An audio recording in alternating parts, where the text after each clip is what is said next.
Good evening. Thank you.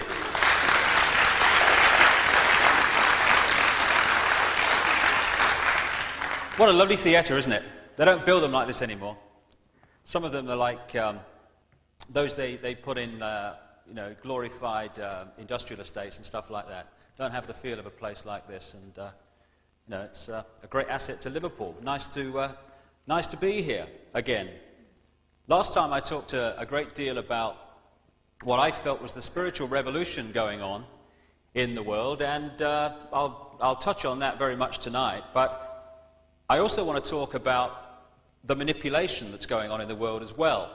A manipulation that wants to keep from us this spiritual knowledge and also wants to turn us into little more than robots that only think in ways that this manipulation wants us to think. I found it kind of an interesting analogy when you look at some of these contraptions you get in laboratories. You know when the scientists get a mouse and they put the mouse in a glass tube and it walks along the glass tube, and every now and again it gets the option of going left or right down another tube. Now the mouse thinks it's free.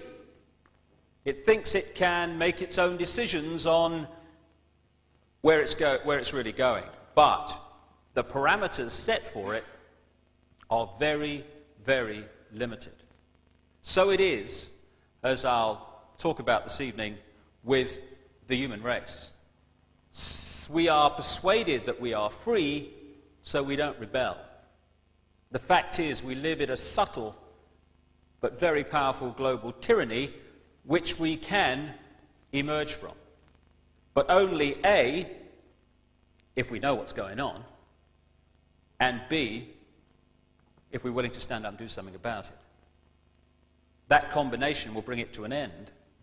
Anything but that combination will see it go further along the road to controlling our lives. This evening is going to be kind of many parts. I'm going to talk for, an hour or so in the first half, and then we'll have a little break, and then I'll talk a bit about UFOs and stuff in the second half, and then we'll take some questions. But I want to first of all just touch on some of the things that I've kind of begun to appreciate because of what's happened to me about how easy people accept what they are fed as reality without saying, hold a minute, what do I think about what I'm being told? So many things have been written and said about me in the last 3 to 4 years that are so far from the truth, it beggars belief. And yet all the time, even all these years on, I still walk down the street and some people laugh at me or laugh at me and my children.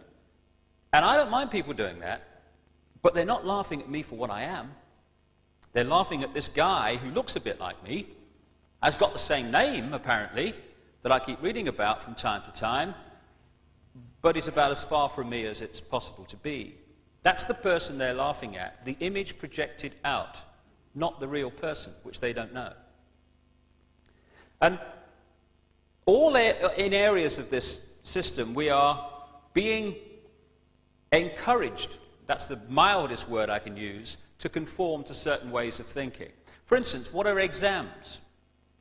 Who sets the questions in exams? The status quo does. Who decides what the answers are going to be if we're going to pass those exams? The status quo does. And if we don't give the status quo what it wants to hear, we don't progress within it, which is a very powerful encouragement to give the status quo what it wants to hear and perpetuate the myths into the next generation. It's what's going on in the education system all the time. I remember talking to a physics student at Cambridge University once, and he said, I've heard more sense tonight about physics and the nature of life than I get from my lecturers. He said, but I can't say that in my exam because I'd fail. And another thing that kind of struck home to me when I spoke in America a couple of years ago is how we allow our world and our values and how we judge each other and how we judge others and what we feel guilty about or not guilty about to be decided not by what we think is right, but be decided often by what people sometimes thousands of years ago believed was right. Because we don't, A, ask the question why, which is the most liberating question it's possible to ask, and B, have the courage and confidence to stand up and say, well, I don't think we should be doing this. I don't care how long we've done it. It doesn't make sense to me. I'm going to do it another way. Last time I was in Liverpool, I told the story, but for those who weren't there that night, it's worth repeating, of the lady in the audience when I spoke in Houston in Texas, who came up to me afterwards when I'd been talking about all this, and she said, you know, I've got a story, she said, that sums up what you're saying. She said, when I was first married, she said, I used to cut the corners off the ham before I put it in the pan and put it in the oven, you know. She said, and one day my husband came up to me and said, why do you do that? She said, I don't know, my mother used to do it. What's it matter, you know? So he said, well, why did your mother cut the corners off the ham before she put it in the pan? She said, I don't know, my mother, she just did it. What's it matter? He said, call your mother and ask her why she cut the corners off the ham. So she calls her mother and she said, Mum, you know when I was a girl and you used to cut the corners off the ham, and why did you do that? Her mother said, because my pan was never big enough. And if you kind of look at the world in general from the perspective of that simple tale, you can see that so much that we accept as conventional wisdom is merely existing for the want of the word why and the courage to say, well, I'm going to do it another way. If we don't start to do that, then we are the mouse in the tube, thinking we are free while going on doing as we're told. And that will have great consequences for our children, to say the least. Before I come into the nature of this global effort to control the world, I just want to talk briefly about where I'm coming from and what I term the knowledge that is being kept from us. Because there's loads of myths about me, crikey. I mean, I'm a myth maker extraordinaire. Well, people make them for me. Apparently, I think I'm the Messiah. Well, I wish I was, because it wouldn't have saved me ferry fares when I come from the Isle of Wight, you know. Could walk across the Solent.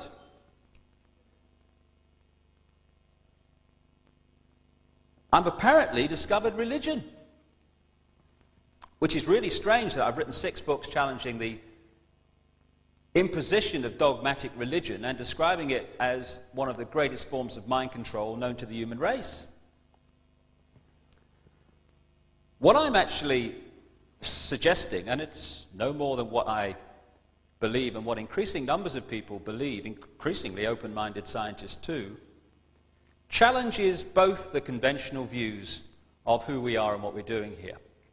We're kind of offered the choice of believing that there is some judgmental God saying, you have sinned and you shall be punished. And that after one life on this planet, this guy judges whether we go to heaven or hell forever. The other alternative is that offered by conventional, this world is all there is science, which says that we are basically a cosmic accident of evolution, and we have no past, no future, and basically, as I saw on a t-shirt once, life's a bitch and then you die. Doesn't really seem like much of a choice to me. There is an alternative to both, which is increasingly emerging as the suppression is overcome, cast aside. And I'll just briefly sum up what that alternative is. It's that everything in creation is the same energy in different states of being. Just as water, clouds and ice are the same substance in different states of being, so everything that exists is the same energy in different states of being. And energy is also consciousness.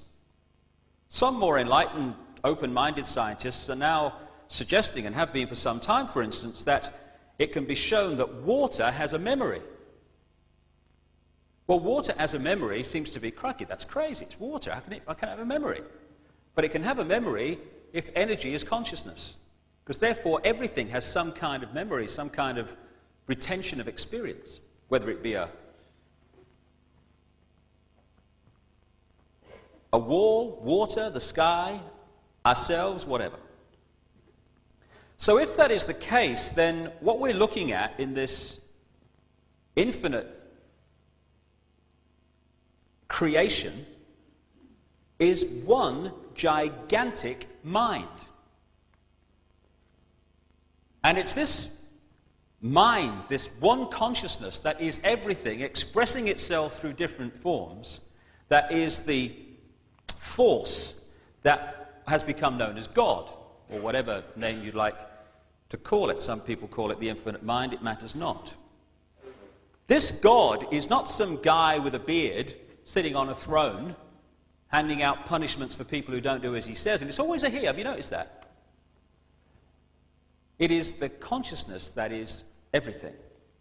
And the way I see it, and increasing numbers of people see it, and indeed have done throughout human history, is that we are aspects of that whole. We, if you like, are like droplets of water in this ocean of consciousness. We're individual to a certain extent, but all together we make up the whole. The question that comes back from that is, if we are eternal beings on the level of the mind, the consciousness, the thinking, feeling us, then where do we go when this life is over? If it's not, as science suggests, one life and then lights out. Kind of has become accepted that when you're talking about life after death, you look up, don't you? I think, heaven's at 30,000 feet or something. But in fact, creation's not kind of made up of chest of drawers levels like that. This one gigantic mind we call creation, God, or whatever name you'd like to choose, is broken up into frequencies, wavelengths, sharing the same space. Just as all the radio stations broadcasting to Liverpool here tonight are sharing the same space that we are all occupying, and they're all sharing the same space that they are occupying, even though we can't see them and they can't see each other, that is the very close, and indeed the very same principle on which creation is broken up into wavelengths of life, wavelengths of consciousness, in other words. So when we see things like the great mystery of ghosts, this misty figure that people see from time to time, from that perspective, it's no longer a great mystery, it is an entity, a consciousness on another wavelength.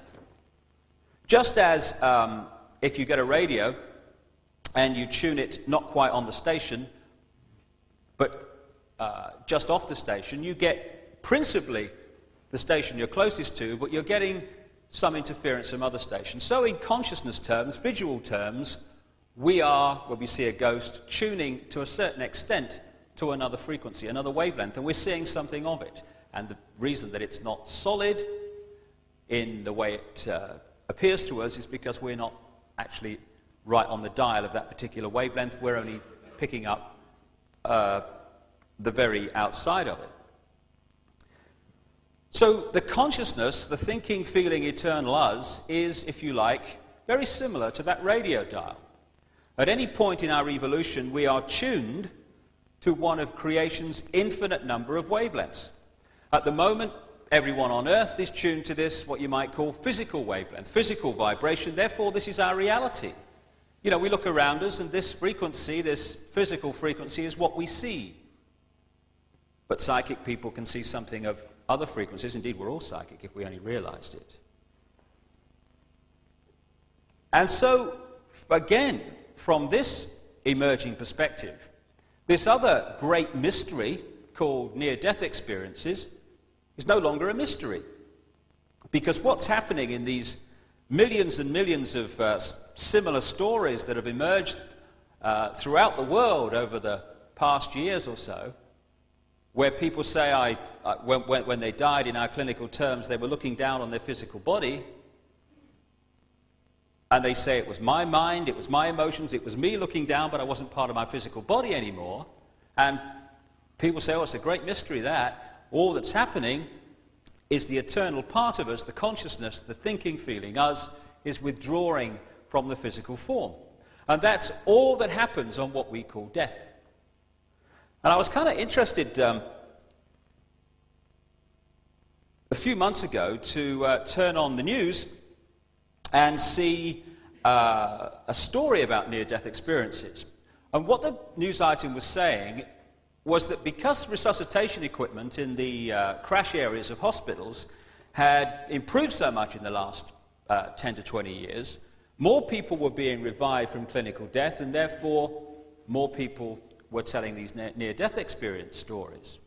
So this had kind of intrigued the people involved so much that they'd launched this scientific study to see if they could find out more about what was going on. And one of the things that the news item said they were doing was to put symbols, funny symbols, on the top of the light shades in the crash areas. You get the idea, only seen from above, yeah? And it kind of occurred to me that we'll get final confirmation that consciousness can exist outside the physical body when someone comes back to life and says, hey up doc, you want to see the funny symbol on the top of your light shade? But what kind of intrigued me most about this item was that the scientist at the end said, you know, we could be on the verge of the astonishing discovery that consciousness can exist outside the physical body. And that's astonishing because people have been saying that for thousands and thousands of years. This is not new knowledge we're talking about here. This is re-emerging knowledge, re-emerging understanding after a vast period of suppression. Suppression that is part of control. If you want to control somebody and you want to get them to do what you want them to do, then if you can keep from their understanding the knowledge of who they are and what they're doing here and their infinite potential for love, for creativity, for contribution, that this is merely a short period of experience in our eternal evolution through experience, then you can very much more easily control people. If they have the choice of a judgmental God who will judge us on one life on earth, and of course we know what God wants you to do, then you can get people to do what you want them to do. And also if you can get them to feel this sense of worthlessness, of being nothing more than an accident with no worth and no past and no future, then again you can suppress the spirit and the true potential. So keeping from us who we are and the nature of life has been fundamental, and it's only now that it's beginning to re-emerge. And even conventional, although it's very, very little time since it began to emerge, conventional science is being pressed now to address these explanations because the evidence that's coming to light more and more is making that impossible to ignore. I turned on the television again to hear the end of a series of lectures from the Royal Society a few months ago. And the scientist at the end was projecting forward where science was being led by evidence that was now coming to light. And he said, we seem to be being pushed into the area that suggests that all is the same energy. Something else that has been said for thousands of years. But because these explanations have been unable to find a place in the mainstream media, billions continue to fear death, to be frightened of some eternal damnation when all that happens is that we're reborn onto another frequency. It has kept from us also the knowledge that over eons of time, our evolving consciousness has reincarnated on its journey into endless physical bodies. Black, white, red, yellow, rich, poor, Protestant, Catholic. And what a nonsense this makes of what we do to each other. The prejudice of racism, sexism, and all the rest. What those who consider themselves racially and sexually superior are really saying is, I've got a genetic spacesuit, a body, which was made in a different place and is a different color or design to yours, therefore I'm superior. And yet, because this understanding has been lost, suppressed in the mainstream, we have conflict around the world that is based on the belief that this physical body, this finite vehicle for the consciousness to experience, is us. So you get people of a certain ancestral line of the physical body looking down their ancestral line, their genetic line, and seeing what another genetic line did to their genetic line maybe hundreds of years ago, maybe thousands of years ago. And because this is considered to be us, many people feel that they have to, in this life, get revenge on that genetic line because of what it did to them thousands of years ago, or hundreds of years ago, or whenever. And so you have these ongoing ethnic conflicts that go from generation to generation as one generation of dogma hands it on to the next one. And the great irony, of course, is that the reincarnation of the consciousness could quite easily create a situation where the consciousness in that genetic line that did something to this genetic line is now the same consciousness here. I mean, maybe I am going crackers, but every time I see Ian Paisley, something in my head says he was a pope.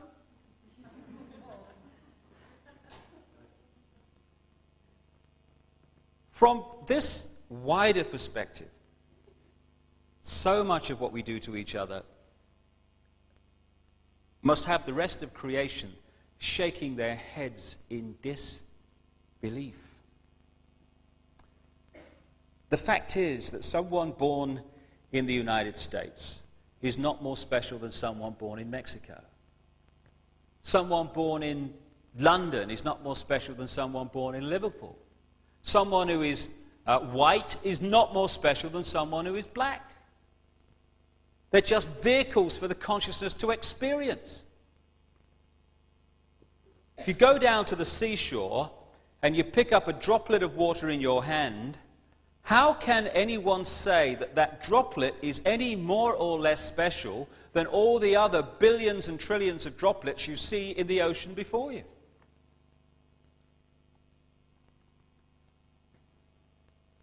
So when I began to understand all this and appreciate this other explanation to dogmatic religion and this world is all there is science, I started to ask a few questions of this situation.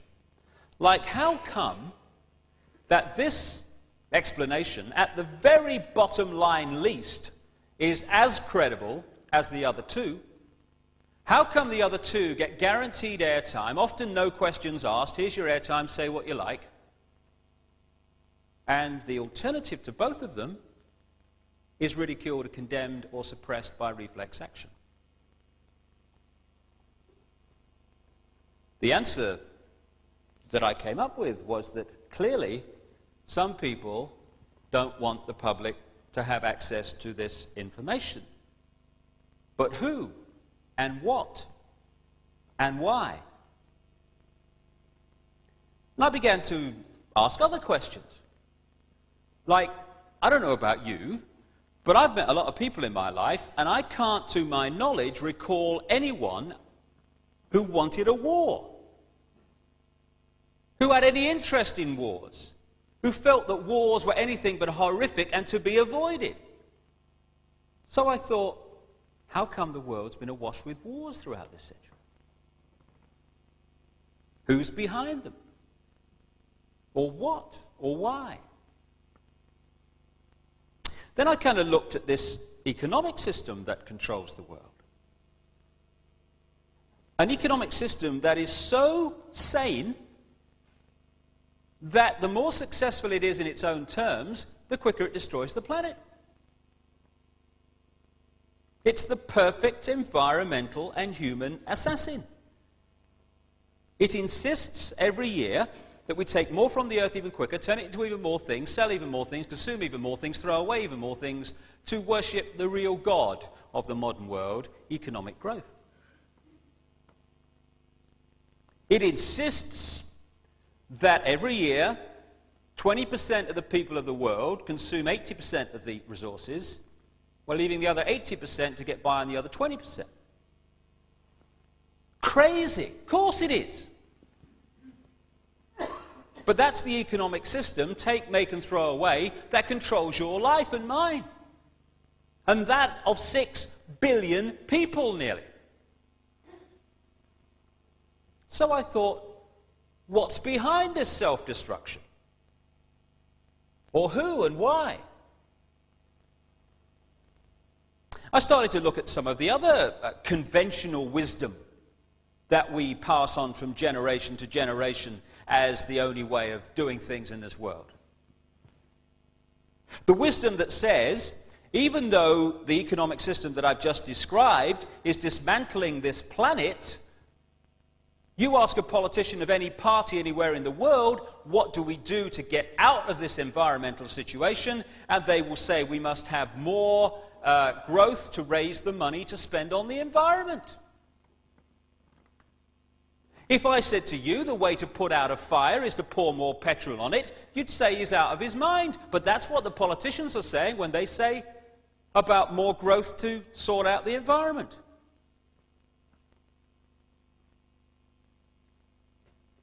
It's conventional wisdom that it's fine to treat animals as mere commodities, to be made as fat as possible, as quick as possible, on as little food as possible. To condemn every year billions of animals to a lifetime of pain, fear and suffering in the name of economics. You're sane if you judge your success in healthcare not by how many people are healthy, but by how many diseased people you manage to treat. We're treating more patients than ever before. Why? Why are so many people ill? It's conventional wisdom that rising house prices are a sign of economic success when thousands are homeless because they can't afford them. You're sane, finally, if you think it's fine to support a system that is so successful that every year it turns out more suicide, alcoholism, drug taking, homelessness, pain, stress, fear and suffering in all its forms. We'd be in real trouble if this system wasn't working, wouldn't we? That is sanity, apparently. But it's the ultimate insanity. So who's behind it? Or what and why? I began to realize too that against the background of this utter self-destruction, on this same planet is stunning wisdom. And I began to see also that there is a great difference between cleverness and wisdom. They're not the same thing. This system's very clever, but it isn't very wise, and it's the lack of wisdom that is the problem. And I began to see that what we call wisdom is often not found in this state-of-the-art letters after their name system. It's actually found in the native peoples that this system would see as backward. Piece of Native American wisdom, what have become known as American Indians. When you have cut down the last tree and poisoned the last river, you will know that you cannot eat money. That's wisdom. And there's another piece of very famous American Indian wisdom. In 1854, the American government made an offer for Indian land. And under the system that I've been talking about and the attitudes and the values that are indoctrinated into us, what should have happened is this chief should have said, right, well, I'm on a winner here because it's a seller's market. I never put it on the market, therefore I'm in the driving seat. So what I'll do is duck and weave, and I'll crack on. I don't want to sell, get them to push up the price, and at the moment that I think they're going to pull out, I'll put out my hand and say, you've convinced me. And people will think, oh, what a great businessman he is, that chief. Fantastic. Be something in the city, he will.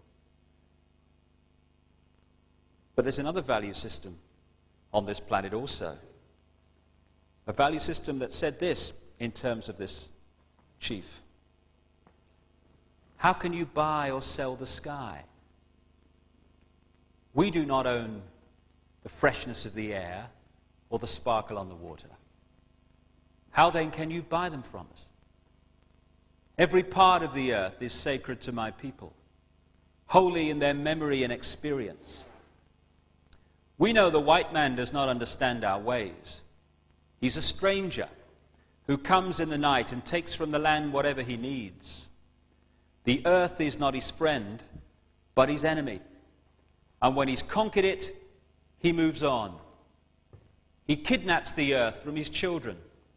His appetite will devour the earth and leave behind a desert. If the beasts were gone, we would die from a great loneliness of the spirit. For whatever befalls the earth, befalls the children of the earth.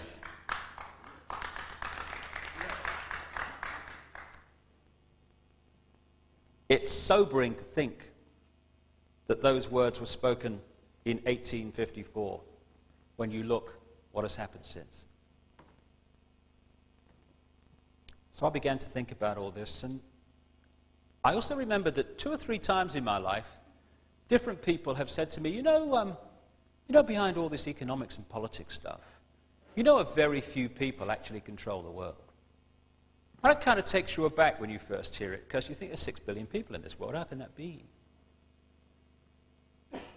But I started to look into what was behind this madness. And like so many things in my life over the last 4 years, a certain sequence unfolded. Once I had come to the conclusion that there was something in this, that thought pattern, if you like, suddenly from all angles, this information about what the hell's going on is hitting me all over the place. I spoke in Hull, and a guy came out of the audience at the end with, I'll never forget it, 3 blue plastic bags full of papers.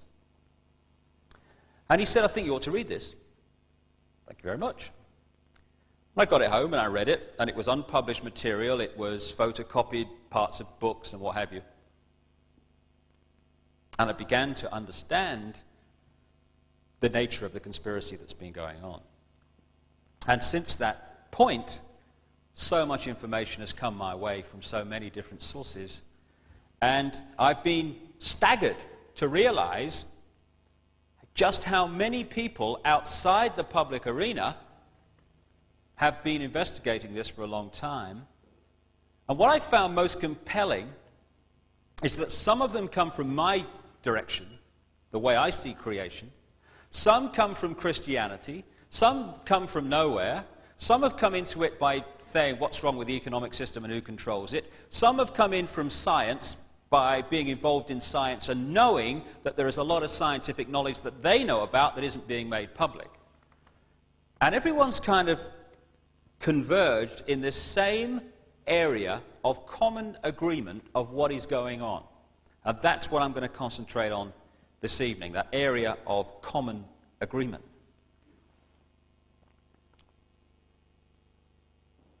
The story of known human history is really the story of the use and abuse of this esoteric spiritual knowledge, whatever word you'd like to use. The knowledge of who we are, the nature of life, and more importantly, the knowledge of how to program a consciousness, get it to think your way, and how to harness these energies of creation that are all around us for positive or negative reasons. Because knowledge is just that, knowledge. Knowledge is not positive or negative, it's neutral. It's how you use it that's negative or positive. I mean, you can have the knowledge of how to make an atomic bomb, but you don't have to build one and drop it on Japan. So this knowledge was passed on, this advanced knowledge, through the levels of initiation in the ancient mystery schools of Babylon and Egypt and so on. And over a period of time, it entered the secret society network, the global secret society network that's emerged over a long, long period of time. And it's at this high level, this highest level of this level of initiation within these secret organizations, that the knowledge of what's going on is held. Now, secrecy doesn't have to be sinister, just as esoteric knowledge is not sinister. It's just knowledge. Many times during the savage reign of imposed Christianity and other imposed religions, through the Dark Ages and what have you and beyond, passing on this knowledge secretly was absolutely vital to the self-preservation of those doing it. So I can understand totally why this knowledge was passed on secretly through these levels of initiation in that period, and also through symbolic legends, symbolic stories that passed on the knowledge without actually coming out with it openly, which would have been fatal. I can understand also why some of the advanced knowledge that knows how to manipulate energy fields and energies to create great destruction was passed on only to people it was considered could be trusted with it. I can understand all that.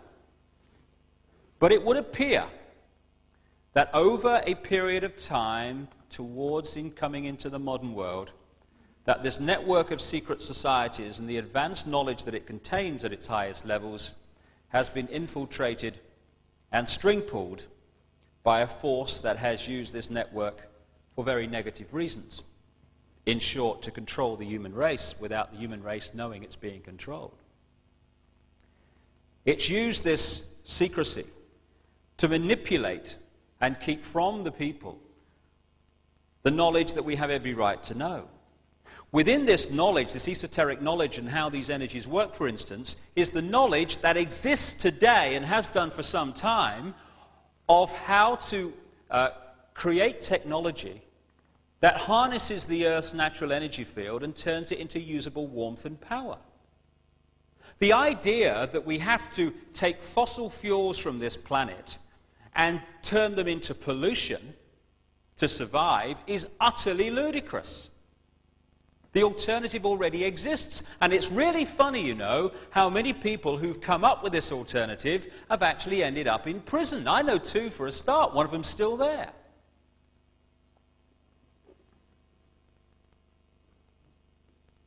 It holds the knowledge also of how to create technology, anti-gravity technology as it's called, that would make the space shuttle look like the technological equivalent of a London taxi. That knowledge is known in the world today. But knowledge is empowerment. And the last thing manipulators want for the human race is for them to be empowered. Empowered people do not succumb anything like as easy to control. The kind of long-term name going right back of this conspiracy is the great work of ages. It's used religion for its own ends, it's used science for its own ends, it uses any vehicle for its own ends. It does not have a party line, it does not have a basic religion, it just uses whatever vehicle is necessary to manipulate and control. It had another name that was very secret for a long time, but is now very public. The name is the New World Order. The very words spoken by George Bush after the blatantly engineered Gulf War of 1991, and now used constantly by politicians across the world to describe the future of global politics and economics. Today, the manipulation to bring about this new world order pervades every area of our lives. The people behind it may be strange, but they are far, far from stupid. They understand the system that I've been describing tonight because they created it. If you built a car from scratch, every nut and every washer, you would know everything there is to know about that car. They built the system. They know everything there is to know about the system and how to manipulate it. Indeed, it was created and structured to make manipulation easy. What the New World Order means is the creation of one world government to which all nation states would be subordinate, one world central bank, one world currency that wouldn't be physical money, it would be credit, one world army, and as I'll come to later, a microchipped population. Of course, the more you centralize power, obviously, the fewer hands can control the whole. And if you look at the history of particularly this century, you see that in all areas of our lives, whether it be local businesses or whatever, the power has gone away from the individual and the community, even the town and city, to the center. It's now moving on into the continent with the European community, which is, again, as I'll come to later, the final step before they go global. And you'd have seen also that when you challenge this centralization, this rationalization as it's called, then you get the old reply that, oh, well, you've got to live in the real world, mate, this is progress. And they say, oh, well, you know, events in the world make it impossible for us to do anything else, you know, we've got to do this, we've got no choice. And that's a very good example of the way this new world order is being introduced by stealth. Because this global tyranny is not about tanks in the streets. It's what I've described as a coup d'etat on the human mind. The way it works, and has worked for a long time if we only started to realize it, is by engineering events and sending out messages through the media that get public opinion in any area that it's dealing with, whatever subject area it is, to get to that classic point where public opinion says about something, something must be done.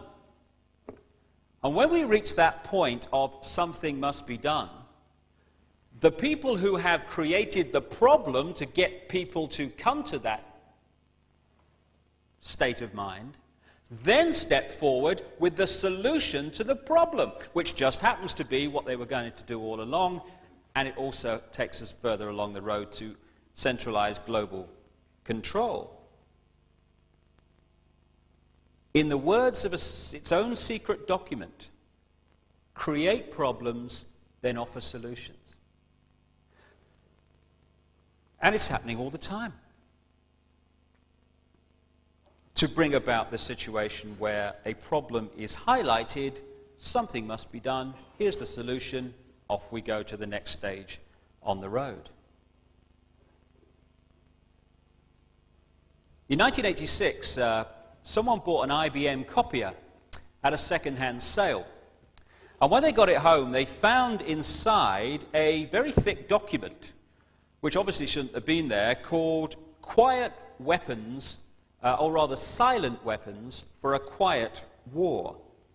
And this described a policy of mass public mind control that has been orchestrated on the people of the world, particularly the Western world, since the 1950s.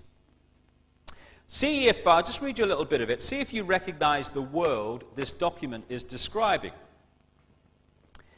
Experience has proven that the simplest method of securing a silent weapon and gaining control of the public is to keep the public undisciplined and ignorant of basic systems principles on the one hand, while keeping them confused, disorganized, and distracted with matters of no real importance on the other hand. This is achieved by 1. Disengaging their minds, sabotaging their mental activities, providing a low-quality program of education in mathematics, logic, systems design and economics, and discouraging technical creativity. 2. Engaging their emotions, increasing their self-indulgence and their indulgence in emotional and physical activities by A. Unrelenting emotional affrontations and attacks, brackets, mental and emotional rape, by way of a constant barrage of sex, violence and wars in the media, especially the TV and the newspapers. B.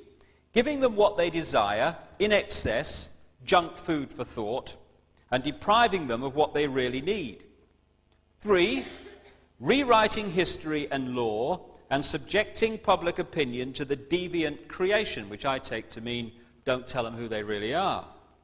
Thus being able to shift their thinking from personal needs to highly fabricated outside priorities. These preclude their interest in and discovery of the silent weapons of social automation technology. The general rule, it says, is that there is profit in confusion. The more confusion, the more profit. Therefore, the best approach is to create problems and then offer solutions. Diversion summary. Media.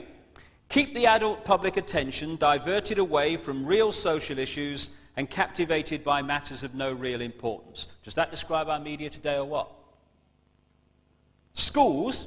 Keep the young public ignorant of real mathematics, real economics, real law, and real history.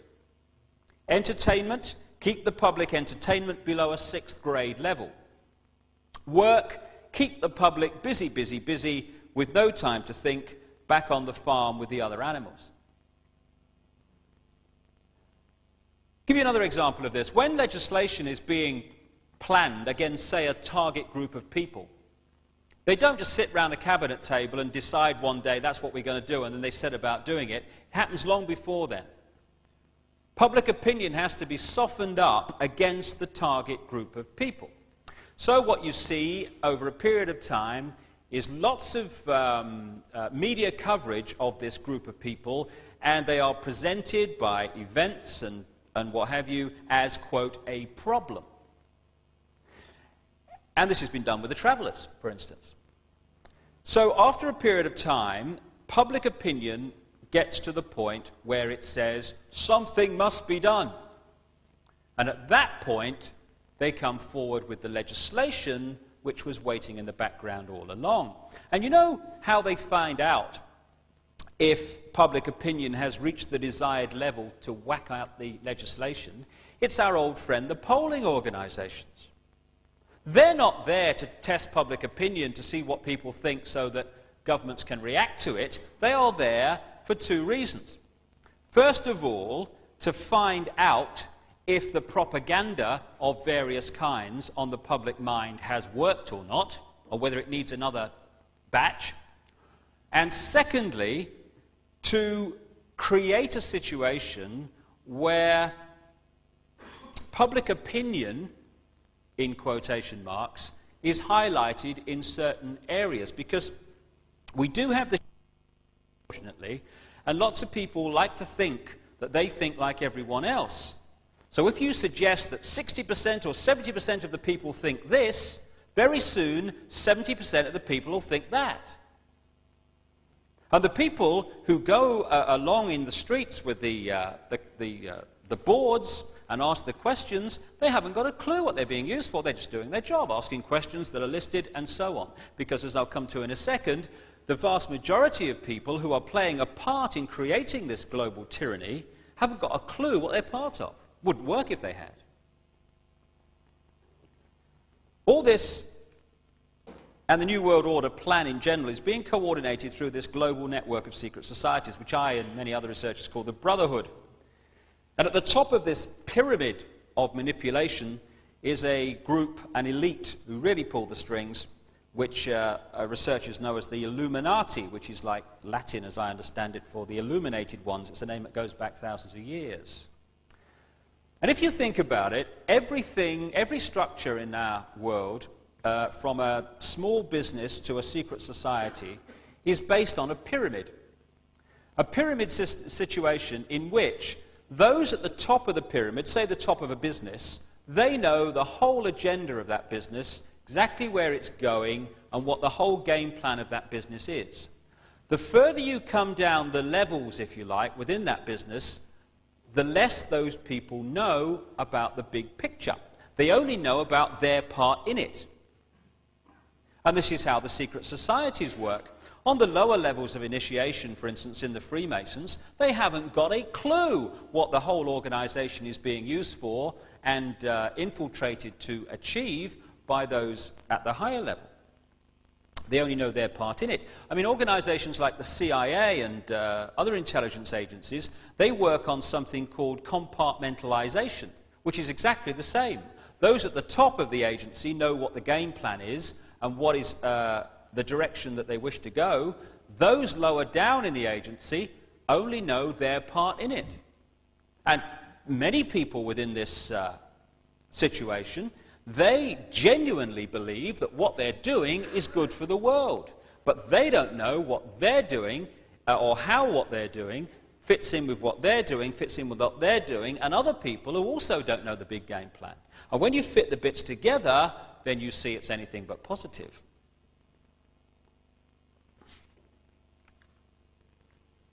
Like I say, if this was a conspiracy involving enormous numbers of people, it wouldn't work. Someone would spill the beans years ago. It's a very tiny number of people who know the real game plan, and everyone else in that pyramid is manipulated. So who are they, this elite that we talk about? And how, people might rightly ask, can a conspiracy continue over at least many centuries? Because people die, don't they? I mean, it will all end, wouldn't it, if when people die? It would die with them. But of course, as I'll come to in a sec, because of the way it's structured, it doesn't work like that. The they are people who are initiated into the highest levels of this great global network of secret societies. Because at the top of the network is this elite that turns, in effect, all those different, apparently different secret societies into one gigantic organization.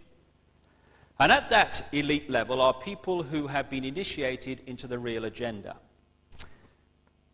So during their lifetimes, they continue the string pulling to push the world further along the road to this global centralization known as the New World Order.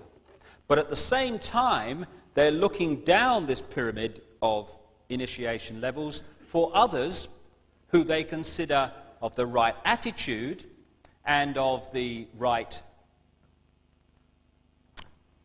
ability to also be initiated into the real agenda. And when that happens, they get the knowledge and then they take it on when the first people die. So in this way, while the they, in terms of personnel, people, names, change with the generations, the agenda they're working to goes on basically the same. They also tend to come from certain families, Rothschilds, Rockefellers, and many others in America, which helps this continuity through the generations. The key to this brotherhood manipulation is the control of money, or funny money, to be more accurate. What I call funny money is this staggeringly ludicrous situation in which you can deposit, say, £1,000 in a bank, and it can lend £10,000 on the back of that. Money that doesn't actually exist, it's a conjuring trick. Indeed, some stuff that I've been looking at this week, there are banks in America who are into lending $26,000 for every $1,000 that's deposited. And all that conjured money is numbers on a computer screen. And in this way, governments of the world, like the United States and individuals, have over a period of time reached a situation where they are drowning, and the world is drowning, in a tidal wave of debt for money that doesn't really exist. And here's the ruse, here's the trick for the banks. If you don't pay back the interest on money that doesn't actually exist and has been conjured out of nothing, then they can come and take wealth from you that does exist, like your house, your car, your property. And there's another little thing I was looking at the other day. When money is created for a loan in this way, say a loan of £20,000, the bank creates £20,000. But you're not paying back £20,000. You're paying back £20,000 plus all the interest. But the money created is only the capital, the £20,000. So over the period of paying back that loan, the interest has to come from wealth already in existence. And as the generations pass, more and more wealth, as a result, is being sucked out of the pool of the world into the coffers of a very few massively wealthy, breathtakingly, words wouldn't describe it, wealthy banks and bankers. The manipulation is it's almost funny if it wasn't so tragic. Back in the time of the Battle of Waterloo, the guy who was in charge of the Rothschild Empire was a guy called Nathan Rothschild, who was an absolutely brilliant manipulator of this system. And there's one kind of story that sums it up, really. When the Battle of Waterloo was fought, and the result was known, Wellington won, the moment it was decided, Nathan Rothschild was off across land to the English Channel. Crossed the Channel as quick as he could and ended up in the financial centre of London. Dishevelled, panic-stricken, to announce that Napoleon had won the war. He then very publicly started selling off some of his stocks at ludicrously low prices. Panic! Everyone else starts selling off stocks at ludicrously low prices. Secretly, Nathan's buying them all up. And of course, in those days, we never had radio, television, so it took some days to get the result of the war back, because Nathan was ahead of the game. When the result came that Wellington had won, panic over. Stocks go up, Nathan sells. And he made a colossal fortune out of that. And that is a good example of how, right up to the modern world, these things are manipulated. When we turn on the news and we hear about stock market crashes or runs on the pound or whatever, they're not accidents. They're engineered.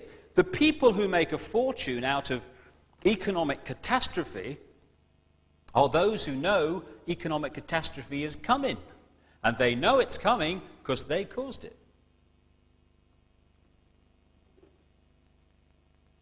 I'll give you another quick example of how this situation works. Back at the start of this century, the Illuminati wanted control of the American economy, which they very much have now.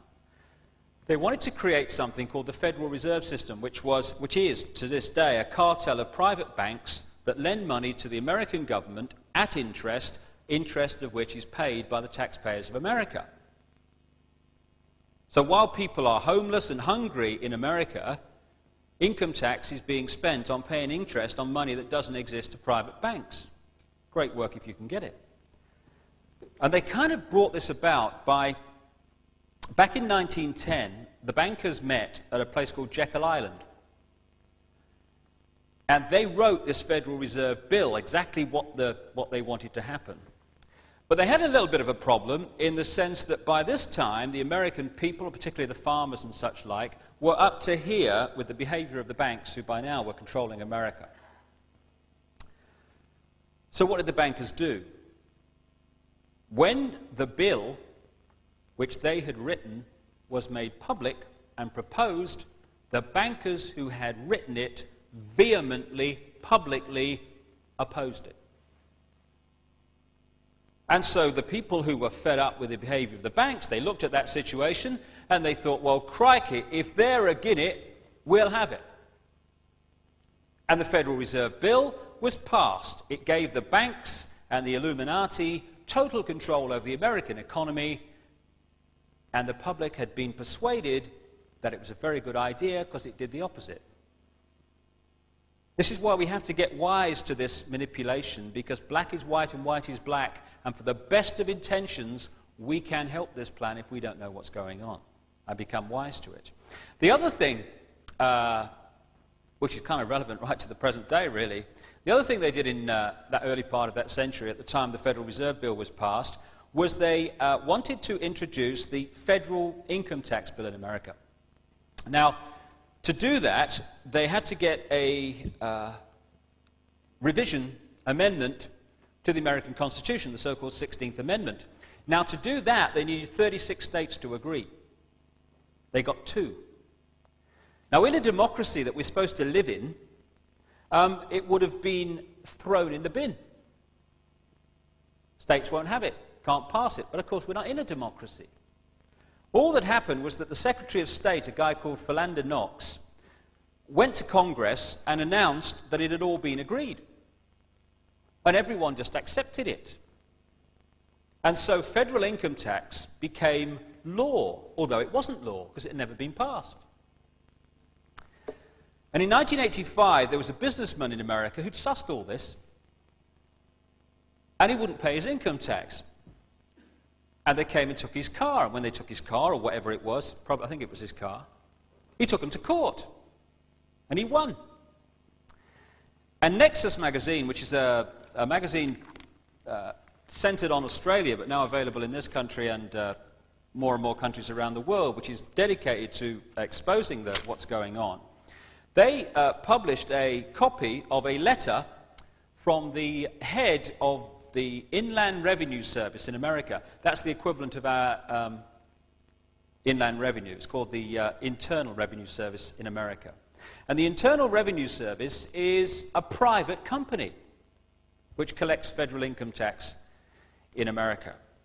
And the Commissioner for the Internal Revenue, in a memo to all his district directors dated April the 4th, 1985, says that this court case has taken place, the fact that the legislation was never ratified, and he says the effect of this is such that every tax paid into the Treasury since 1913 is due and refundable to every citizen and business in the United States.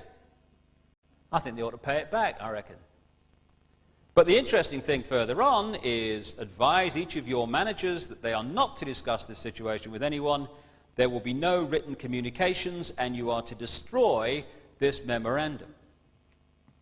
So even though the powers that be are very well aware that to take people's property or to force them to pay income tax is illegal, the vast majority of people in America still think it's the law because no one's telling them. The more you kind of get into this, the more you kind of realize it's almost impossible to exaggerate the scale of the deception. As the Robots Rebellion documents, the Illuminati over the centuries and into this one have used this manipulative power and knowledge to create booms and busts to suit their ambitions. They were behind the so-called People's Revolutions in France, in Russia and elsewhere. It's been documented how American bankers were paying Lenin and Trotsky through bank accounts in Sweden so that the revolution would happen. They engineered and then funded both sides in the 2 world wars. They engineered the wars in Vietnam, the Gulf and endless others, and they created the Cold War with the Soviet Union, when at the Illuminati level, America and Soviet Union were the same side. Like I say, these guys are not stupid, far from it, but they are strange. Some of the initiation ceremonies are quite bizarre and kind of take you aback when you see some of the people that have been involved in them and the places of power that they then get into. For instance, in America, there's a secret society called the Skull and Bones Society, which is based on Harvard and Yale universities, and it's a very sinister organization. And President Bush is a member of this secret society, as are many people within the places of power throughout America. And to be initiated into this secret society, you have to lie naked on your back in a coffin while a ribbon is tied in a strategic place, and you shout out details of your sexual experiences.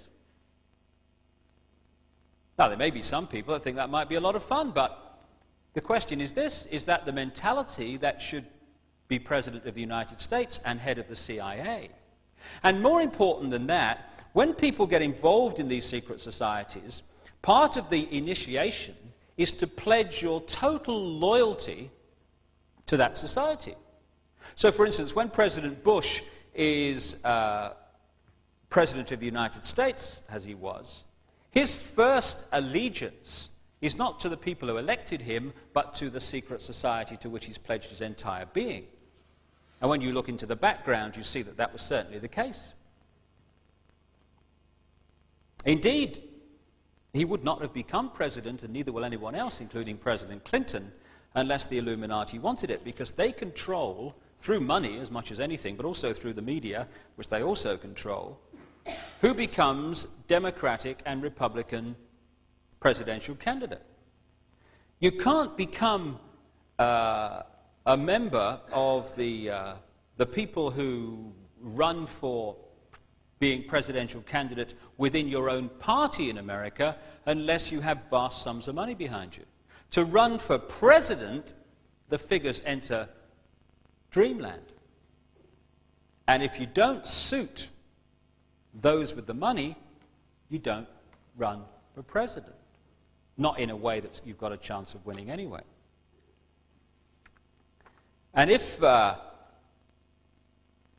you think that there are still some people in America who actually believe that the American people decide who the president will be, it's very quaint, but unfortunately it's no longer true.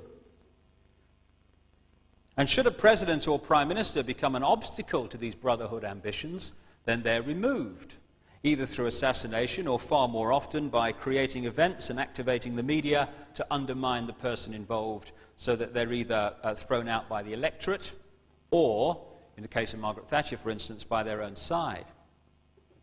It's interesting to note that in the history of America, there have been 2 presidents who have started the process of ending the situation where the government lends money from the private banks and pays interest on it, and replacing that situation with the government printing its own money interest-free. 2 presidents have started the process of doing that. One was Abraham Lincoln, the other was John F. Kennedy. They also have something else in common, of course. I also make the case in the Robots Rebellion for Robert Kennedy, Martin Luther King, and John Lennon being murdered by the same force. Through this century, the Illuminati have created front organizations, so-called think tanks for the real agenda of what is going on. And most of the people, again, or many of them anyway, involved in these organizations have no idea what they're being used for. A guy called Cecil Rhodes, an Englishman, back in the latter part of the last century, had this ambition to create a one-world government based on Britain and to form a secret society to help to bring about that end. And the secret society became known as the Round Table.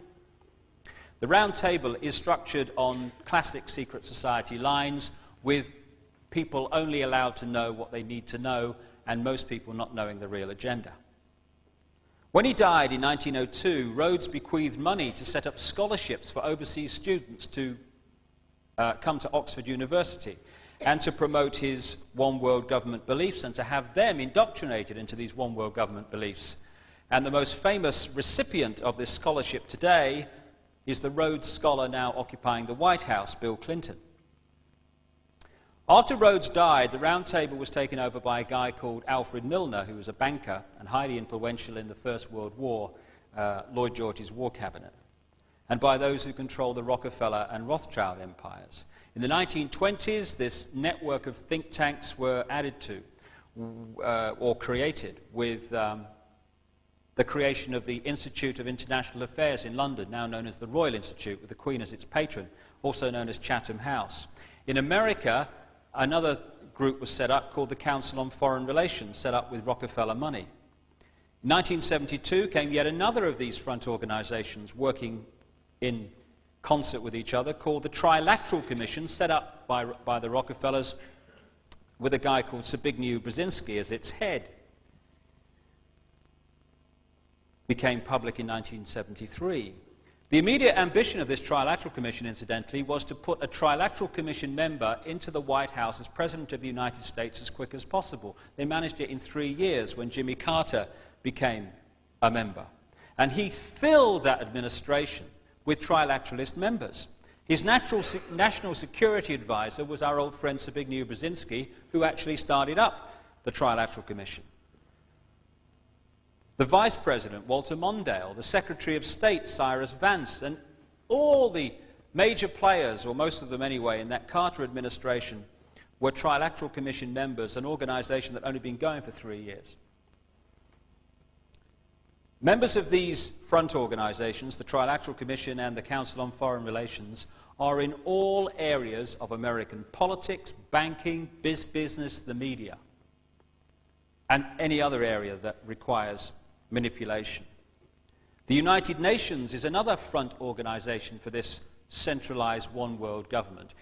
The actual building is actually built in New York, the United Nations building, on land given free by the Rockefellers, and the structure of the United Nations was written during the last war by a committee of the Council on Foreign Relations. And the UN is being used now as a vehicle to introduce a world army under central control. Conflicts are being created around the world to get public opinion globally to say about the United Nations' ability to respond to these conflicts which are being engineered. Something must be done. And the solution that will be offered is, well, what we need is a permanent army so that we can react immediately. You know, when you've got things like Rwanda and people say, where's the UN? Why do they react so late? They don't react so late by accident. They react so late on purpose to create the situation where we say the UN has got to be more effective. And they say, well, if we're going to be more effective and react to these things, then what we've got to have is a permanent army. And that is now in the process of being created. Create the problems, offer the solutions. These front organizations, or these front groups, are organizations within organizations, because the members go off and become part of the government, become part of the military, the security services, the education system, the media, the economic system, and they work to their own agenda within these organizations. All are infiltrated with this New World Order philosophy by members of these brotherhood fronts. And if you want to know what the future foreign policy, and this can be proved to be true if you read the back numbers, if you want to know what the future foreign policy of the United States will be, you just have to read a magazine called Foreign Affairs, the magazine of the Council on Foreign Relations. Because what it writes today, the American government will do tomorrow. We have a democracy in the United States and in Britain and in other so-called free countries. You must be joking. In 1990, there was an Illuminati coup d'etat in Britain and no one realized it. Another major element of this network of front organizations and secret government of the world, which is what it effectively is something called the Bilderberg Group. It's called the Bilderberg Group because it first met publicly in 1954 in a hotel called the Bilderberg in Holland, the Netherlands, under the chairmanship, for a long time, of Prince Bernhard of the House of Orange, who was a member of the German SS and later became chairman of Shell Oil. The Bilderberg Group is run by the Rockefellers, the Rothschild empires, among others. And it brings together once a year, and it never meets in the same place twice, all the people who can help with the manipulation in all these areas that I'm talking about. Media, politics, and in politics I'm not talking about Fred Jones, MP for Margate or whatever. I'm talking about prime ministerial level. The Director General of NATO is always there. And they meet, as I say, once a year, never meet in the same place twice, to decide what the future is going to be for the following year on the road to the New World Order. The Bilderberg Group is designed like all the others. It's a series of circles with a central core elite. The steering committee, or the permanent staff of the Bilderberg Group, they know the agenda, and they're working constantly full-time towards it. Then there is another circle outside of that, which are the regular attenders of the Bilderberg Group meetings. These are people from the media and all the areas that I'm talking about, who also know the agenda, but they work towards it not within the Bilderberg Group full-time, but in their own area of influence, wherever it may be. And then there is another circle who are politicians and people from other areas of influence who don't know the full agenda, or even sometimes any agenda, but are invited to maybe one meeting, maybe a couple, to be fed the party line that centralized world government, etc., is a good idea. So remember, the Illuminati and the Bilderberg Group and this network I'm talking about want world government, world central bank, world currency and world army. And the penultimate stage towards that is the creation of trading blocs around the world, European Community, the North American Free Trade Area, and one based down with Japan and Australia. And from this situation where you have the three trading blocs that are now becoming centralized politically and centralized in terms of currency, or that's the way that we're being pushed, they then will go global. And it's interesting, I came across only this week a quote in a book written in 1942 by Joseph Stalin, that great liberal from the Soviet Union. And in his book he says this, 1942, "Divide the world into regional groups as a transitional stage to world government. Populations will more readily abandon their national loyalties to a vague regional loyalty than they will for a world authority. Later, the regional can be brought all the way to a super world government." And that, in a paragraph, is precisely what these trading blocs around the world are being created to do. Now, anyone who gets seriously in the way of that aim of a United States of Europe has to be undermined and removed in some way. And in May 1989, an investigative newspaper in America called Spotlight, that had investigated this for a long time, reported that it had managed to establish that at the Bilderberg Group meeting on La Toja Island off Spain, in that same month, May 1989, it was decided that Margaret Thatcher would be removed as Prime Minister of Britain because of, quote, "her refusal to yield British sovereignty to the European superstate that is to emerge after 1992. And of course, in 1990, a year after that Bilderberg Group meeting, Margaret Thatcher was removed while in office. Now, personally, I couldn't be more opposed to the policies of Margaret Thatcher, but if she's going to be removed, it should be by the people of this country and not by some secret unelected government. And of course, what happens in that situation is that people lower down the initiation level, the gophers, get the order that she's got to go. And when we talk here about the Conservative Party leader in this country changing, or whether he's going to stay or she's going to stay, along comes this phrase, "it will be decided by the men in grey suits." Well, the men in grey suits are largely just Illuminati gophers.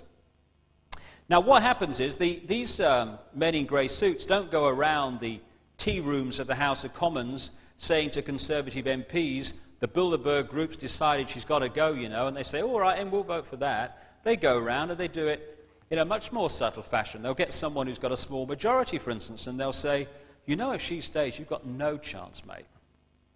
And they'll say to ministers, you know, you better enjoy it while you can, because you're not going to be a minister after the next election. And then they get the media, which they also control, to start undermining the target figure through stories in the papers and what have you.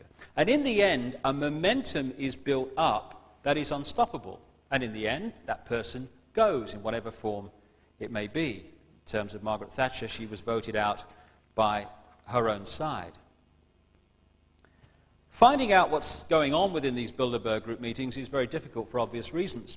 But Lord Carrington, the former British Cabinet Minister and Secretary-General of NATO, became its chairman in 1991, and he's also a president of the Royal Institute of International Affairs, Chatham House, another part of this network. And a name that keeps coming up again and again, no matter who you talk to and what the researcher is, and almost what subject area they're researching, is Henry Kissinger, the former Secretary of State in America. He's got a full house.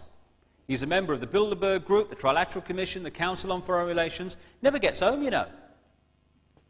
He must be at a meeting every hour of every day.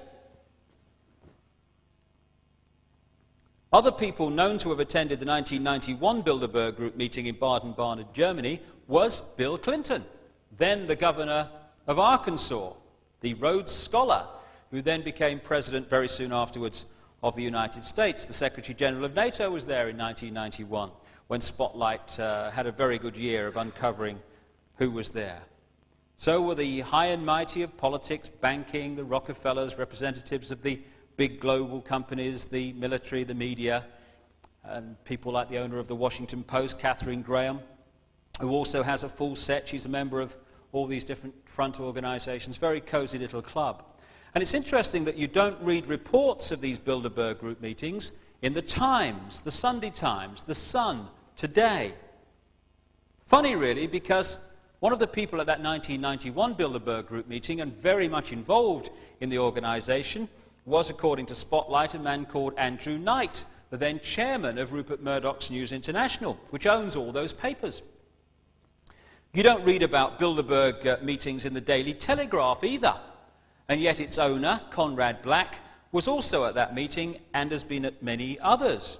And who just happens to be on the board of the Hollinger Corporation of Conrad Black that owns the Daily Telegraph and goodness knows how many other outlets, media outlets around the world? Henry Kissinger and Lord Carrington. Same names keep coming up all around the place, time and time again. See, journalists are not there to inform the public. They're there to direct opinion in the desired direction. They are manipulated to manipulate everyone else. Very few are real journalists. They are little more than copy typists for the manipulators, turning round news of engineered events to push the public on. And most of them don't know they're doing it. Some of the more intelligent ones know they're doing it, but can't see a way out of the structure they're stuck with.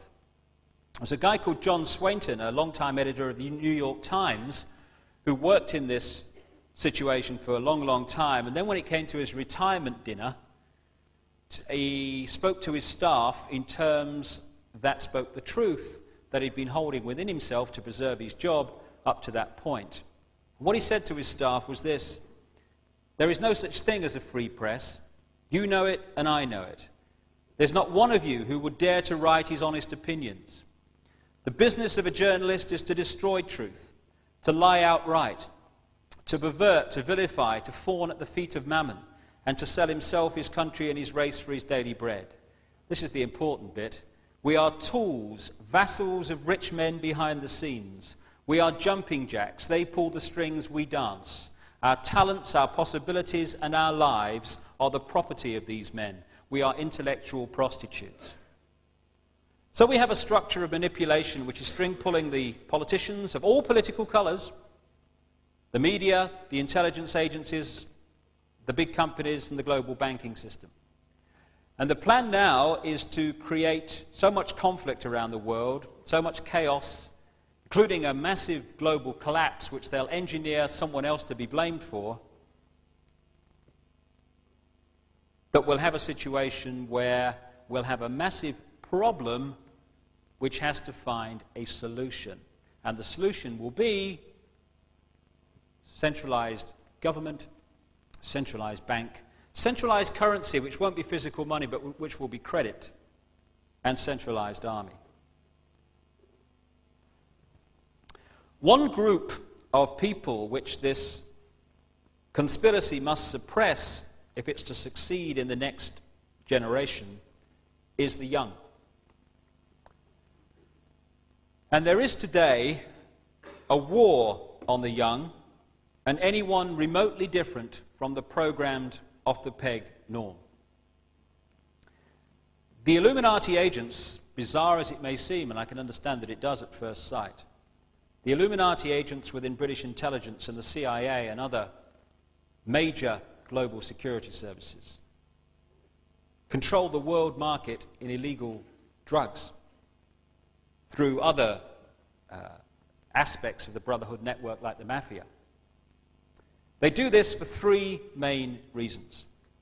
First of all, to make enormous amounts of money which they can then channel into their own secret projects without having to divert it from government channels which could be traced, not least because a lot of the covert operations that secret society, security services are involved with are against their own government.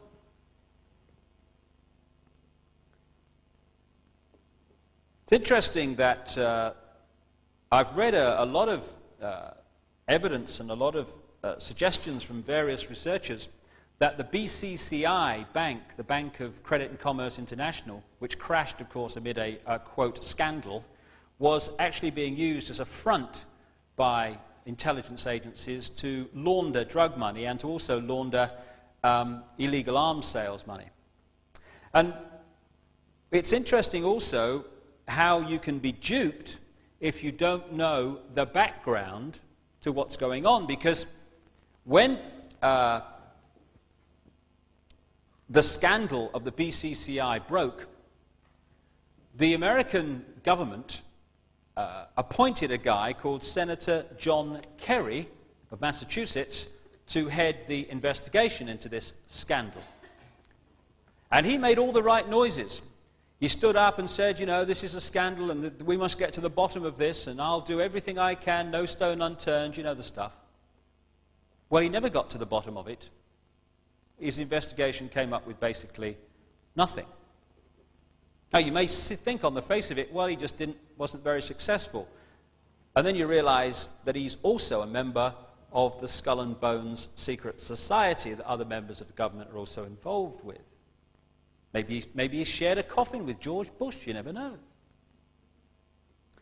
The second reason for expanding the use of drugs is that in the name of a war on drugs, you can persuade the public to hand over powers of arrest and search and raids on homes that they'd never accept unless there was a problem that had to find a solution. Create problems, then offer solutions. For instance, if you want to have a more authoritarian police force or an armed police force that hasn't been armed before, and you want to do it not only without the public challenging you, but with the public demanding that you do it, what do you need? You need more high-profile, very public, violent crime. Something must be done. Armed police force, more authoritarian laws, thank you very much, duped again.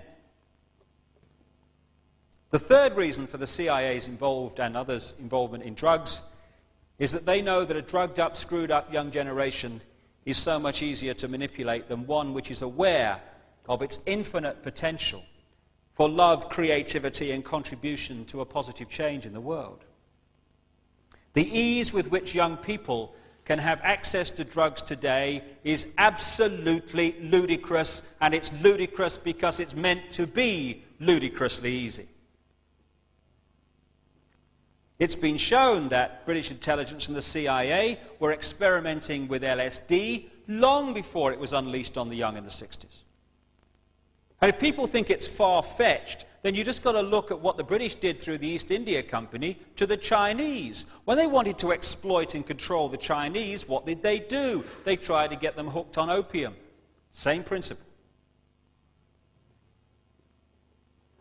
They want to break the spirit of the young in every way they can to stop them thinking, expressing their individuality, and realizing their true and infinite potential.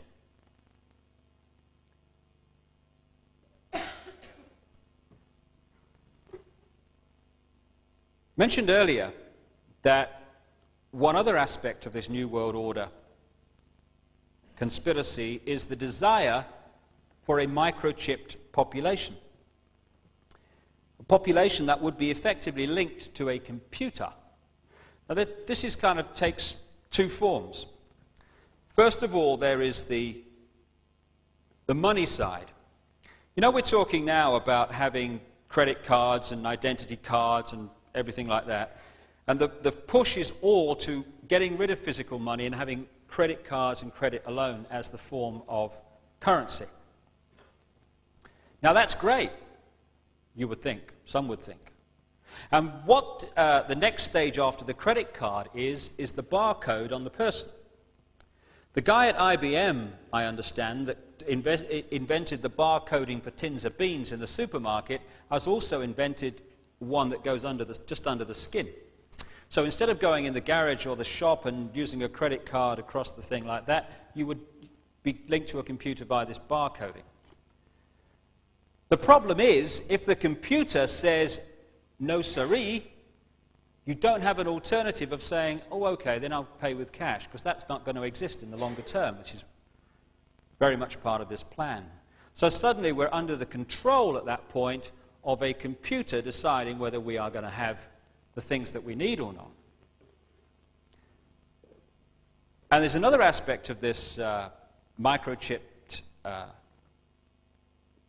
ambition that the Illuminati have, and that is the microchip that can tell them exactly where we are at whatever time we are. And again, on the face of it, it sounds like fantasy land, all that stuff. And I wrote in the Robots Rebellion about this, and someone read the manuscript and said, oh, that's far-fetched, because what I was saying was there is a plan to bounce public opinion into accepting babies being microchipped at birth in the same process their way to be microchipped. Because, I mean, you're talking about that long just to put one under the skin. And it does sound far-fetched, I can understand that, but the kind of evidence I saw was compelling enough for me to put it in.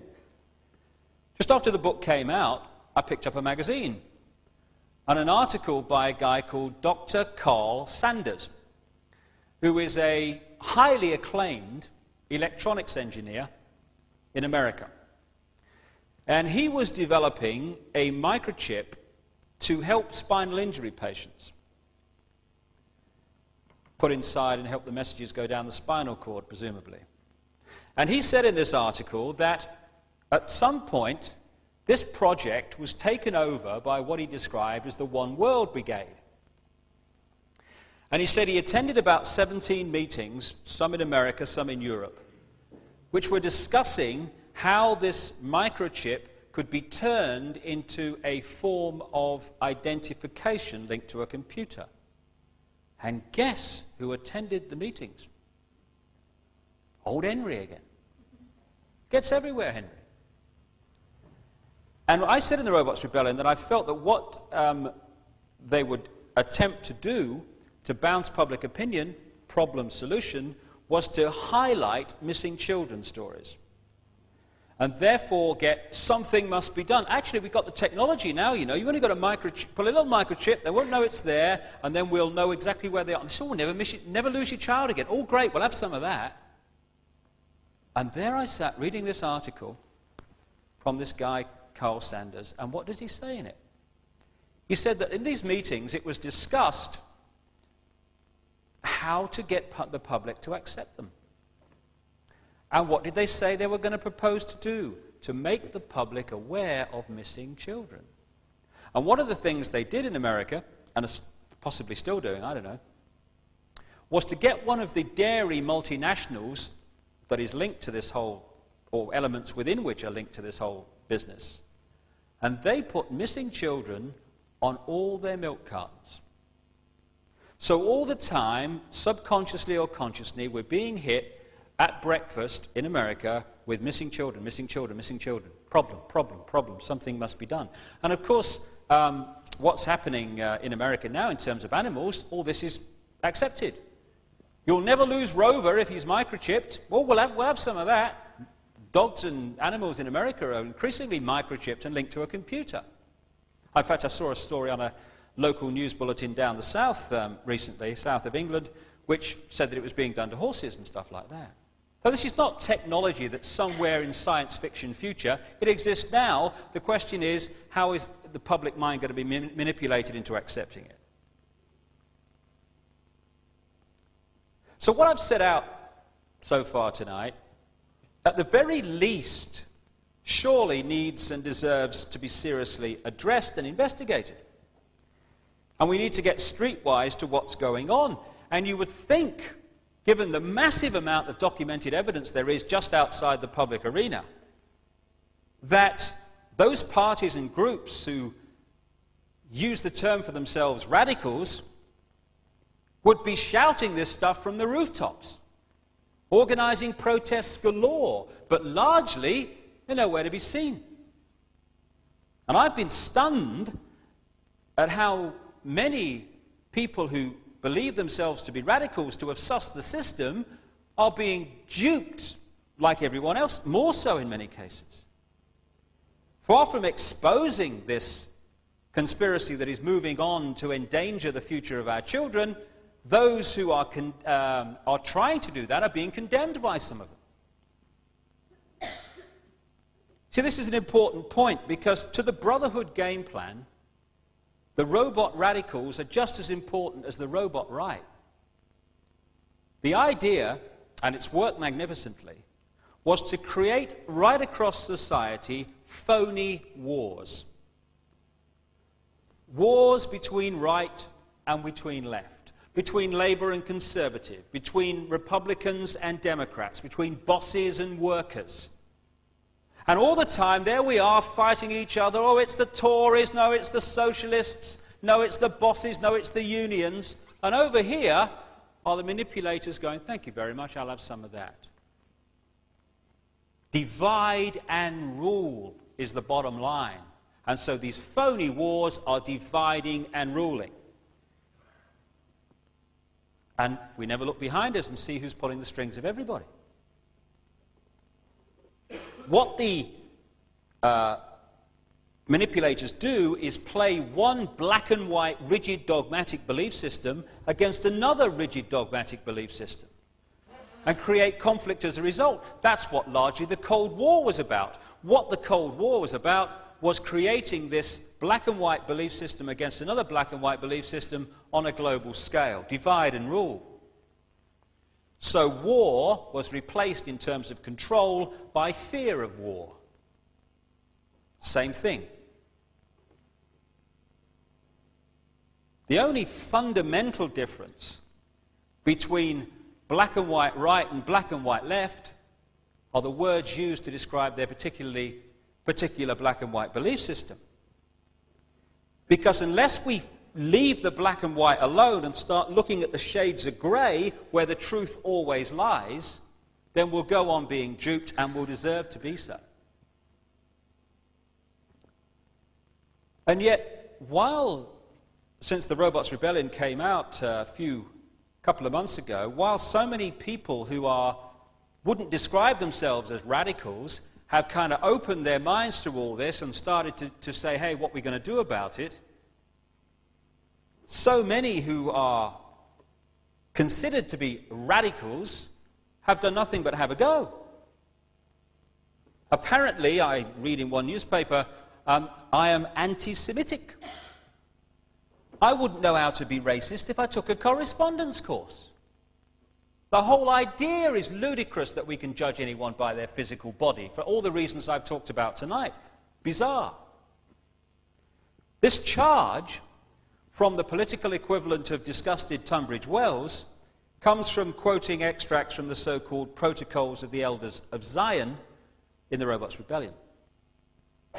It matters not to a robot radical that in the book I say that to blame the protocols on Jewish people is quite wrong,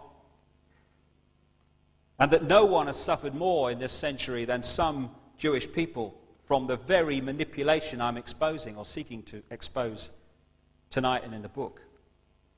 It matters not to the robot radical that I actually renamed the protocols the Illuminati protocols to get away from the fact that they're blamed on the Jewish people. It matters not because there are no shades of grey in the manipulated mind of the robot radical, just as there are no shades of grey in the manipulated mind of the robot right. These protocols that came to light in the 1800s tell the story of the manipulation of the 20th century, the very manipulation that is being documented all over the world today. They outline the game plan of the 20th century in the most extraordinary way in documents that were written before the 20th century had even begun. And if we are not adult enough to divorce the two issues of what the protocols contain and who has been quite wrongly blamed for them, then we are going to be a manipulator's dream. Because it's the subtle shades of grey where we'll find the reality of what's going on. And even then, it's not easy. We are at the time in human evolution when we need to grow up spiritually and awaken to our true and infinite potential for love, for creativity, and forgiveness of all that has gone before in this tapestry of pain and pleasure that we call life on earth. I've talked for many years, sometimes to the sound of laughter, though increasingly less so, that we are in a period of enormous change. That over the period between now and maybe 2020, 2030, we will see change that from the perspective of today will beggar belief.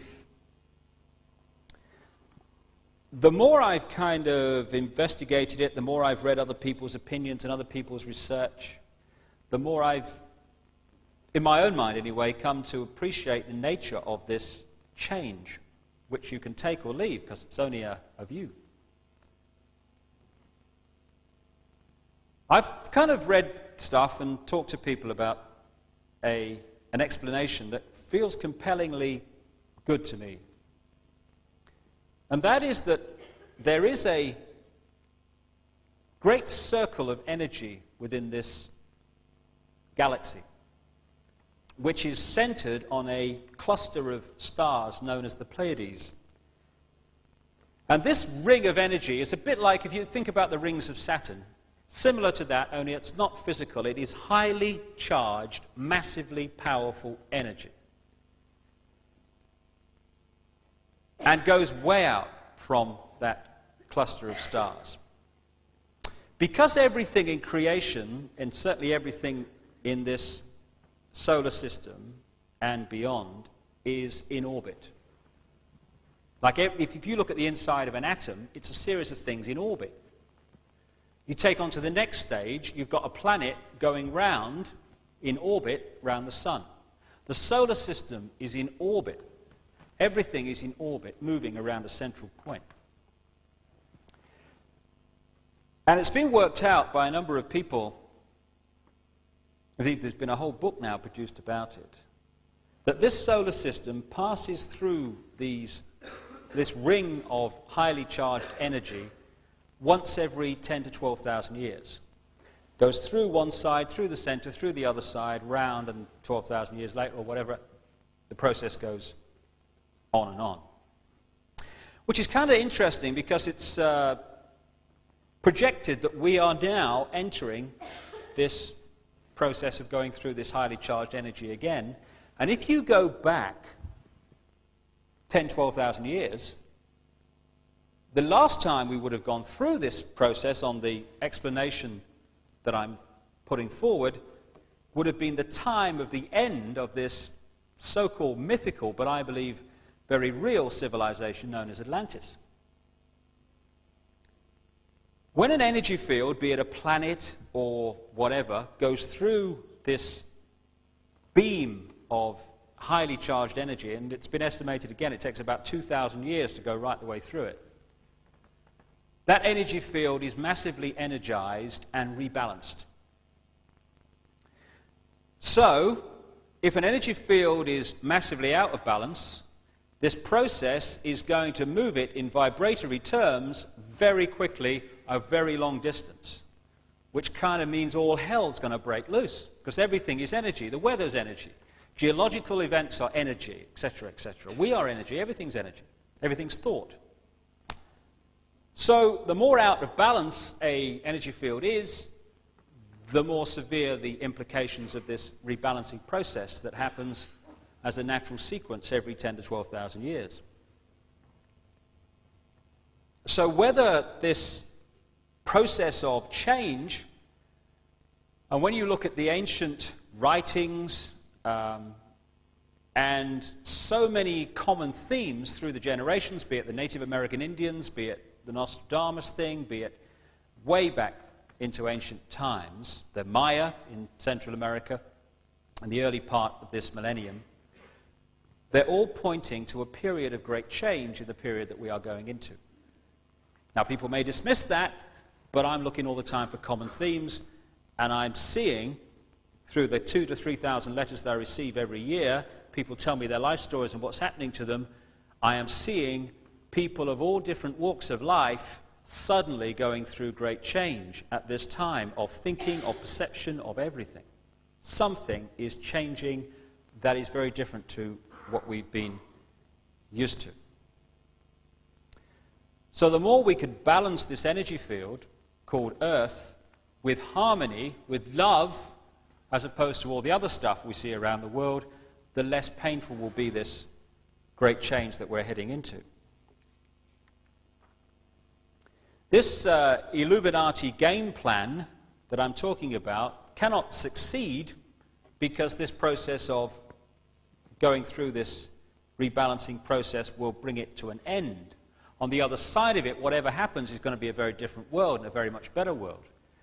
The reason it's very important to highlight what's going on and to do something about it is because a lot of people, a lot of genuine people, are going to be led up the garden path to do things that they really ought to not be doing because they don't know what the game plan is.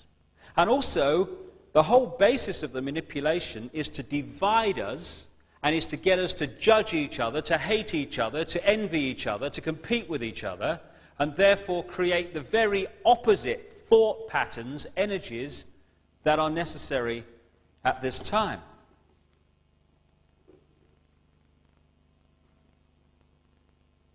The way I kind of see the process of what's happening to so many people in the world now is that when the consciousness becomes incarnate in a physical body,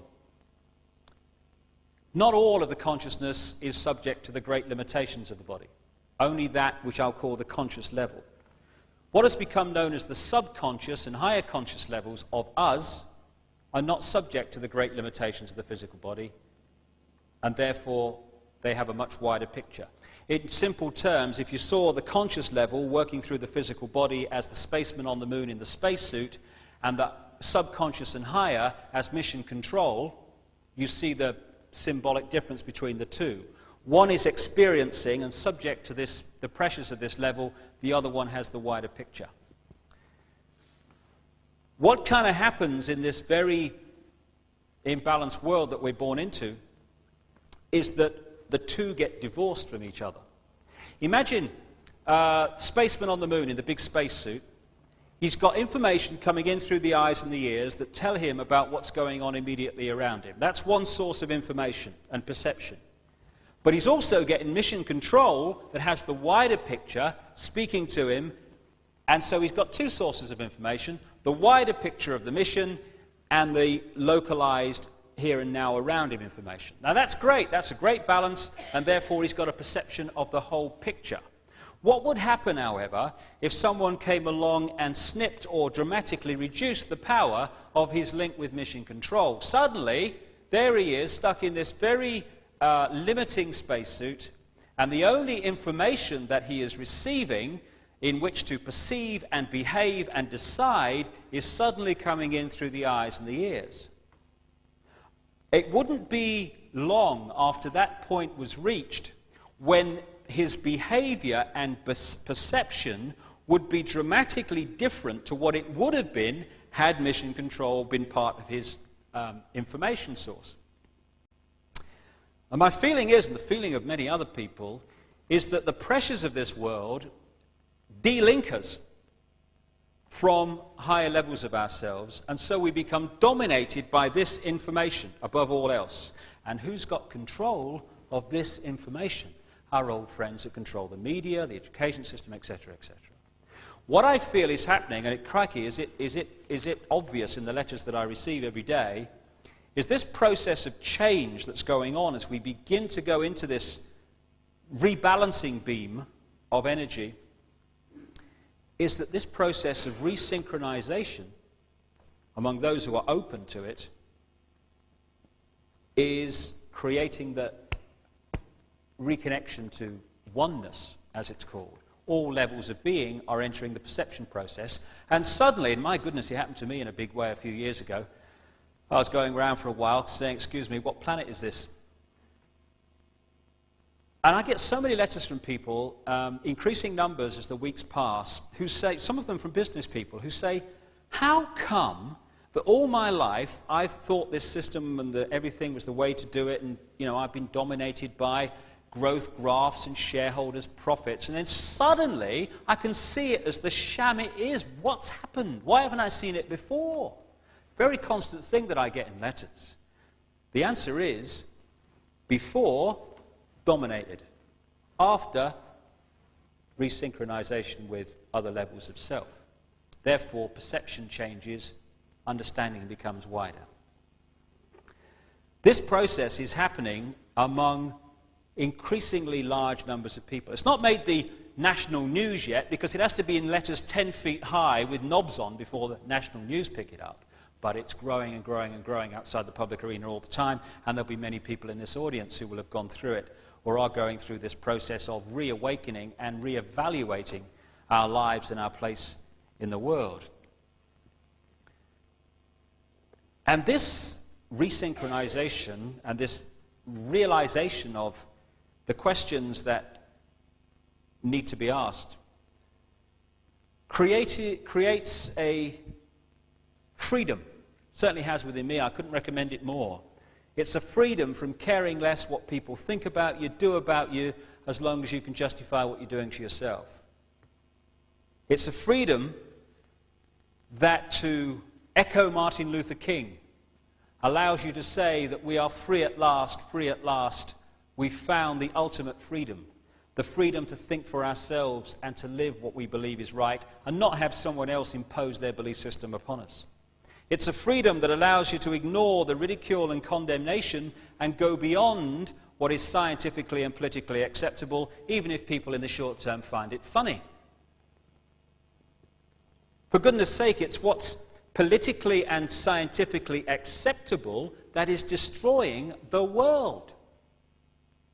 This freedom from thought control and behavior control through fear allows you to set agendas and not wait for agendas to become acceptable.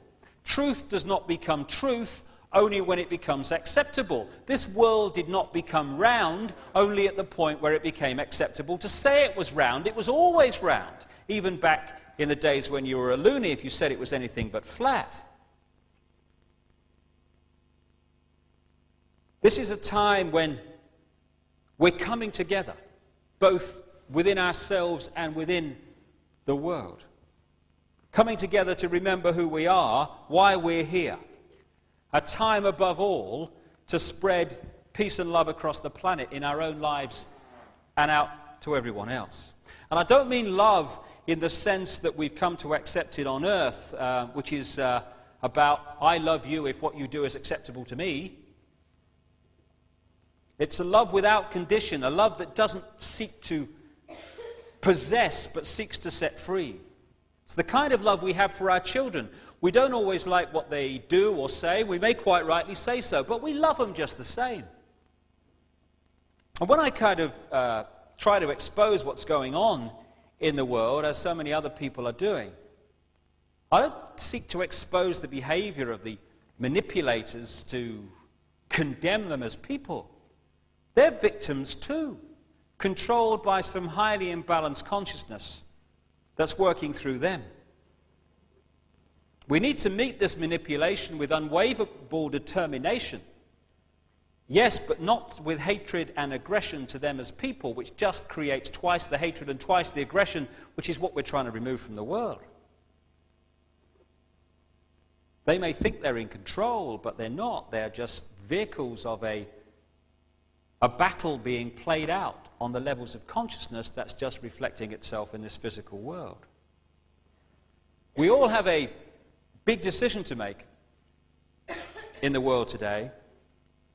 Are we going to make a stand against this manipulation and dedicate the rest of this physical life, and it's only one of an infinite number we choose to have, to speed the emergence of love and freedom in this world? Or are we going to shrug our shoulders, have a good laugh, order another beer, switch over the TV channel, and allow ourselves to become another official microchip implanted robot? If we sit down or look the other way, that's what we're voting for, and more important, that's what we're condemning our children to also. As Edmund Burke said, all it takes for evil for triumph is for good people to do nothing.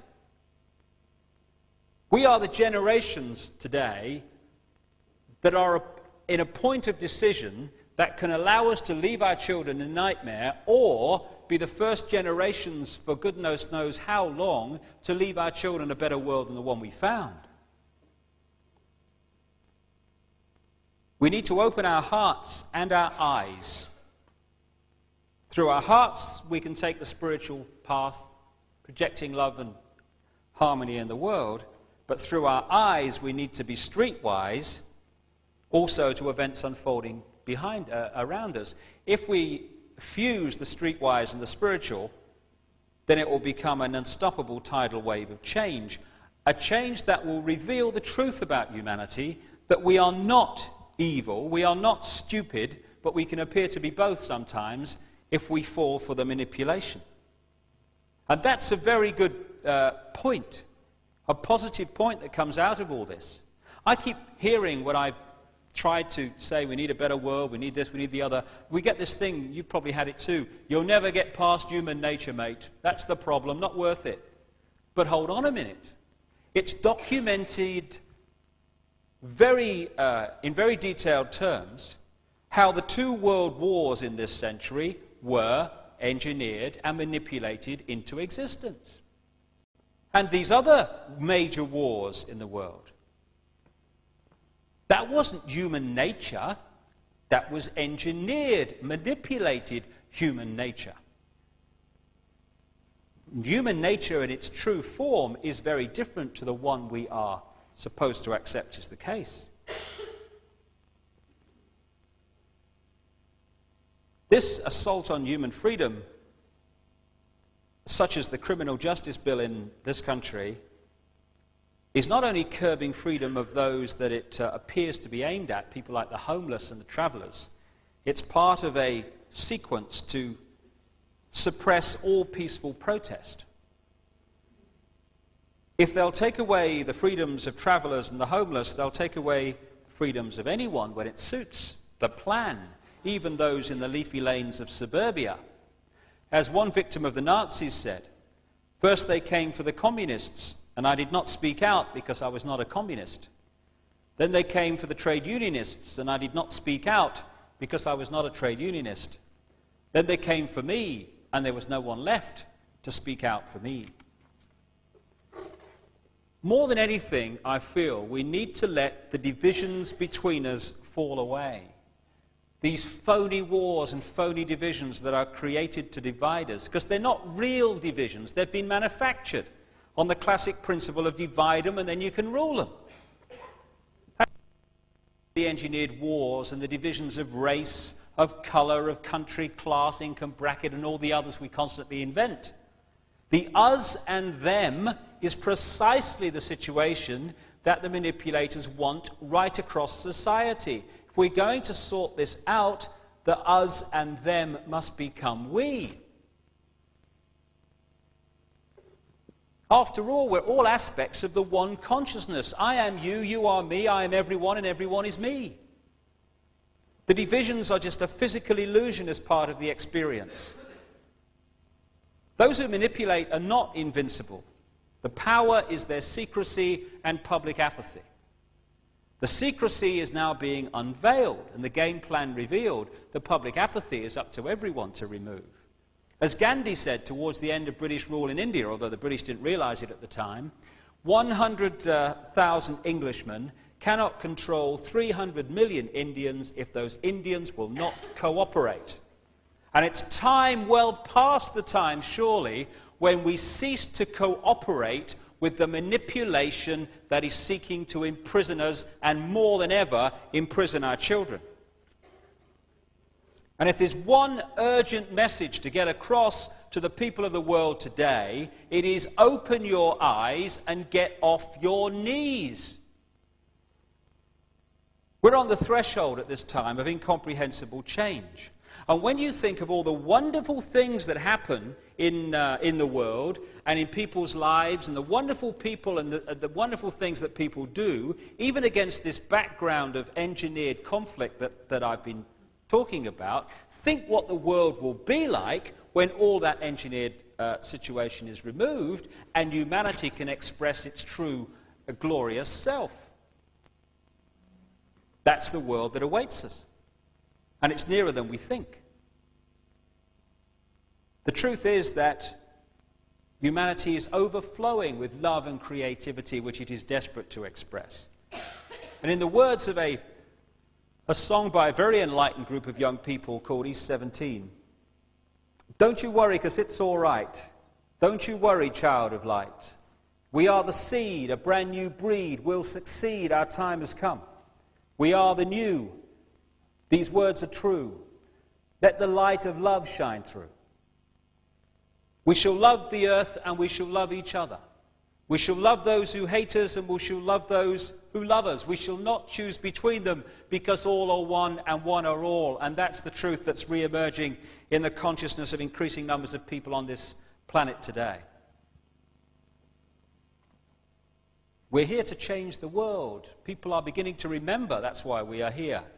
We chose to come and the time has come to do it. To quote a song from the 60s which summed up this time of great change on the planet and the decisions facing us. There's been a change in the wind and a split in the road. You can do what is right or you can do what you are told. And the prize of the victory will belong to the bold. These are the days of decision. For me, these are the days like never before to be bold. And if I could sum it up in a few words, it is think freedom, live freedom, and we shall be free. Thank you very much.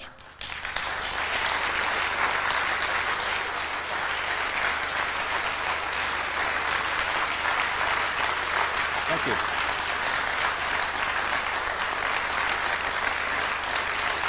Thank you.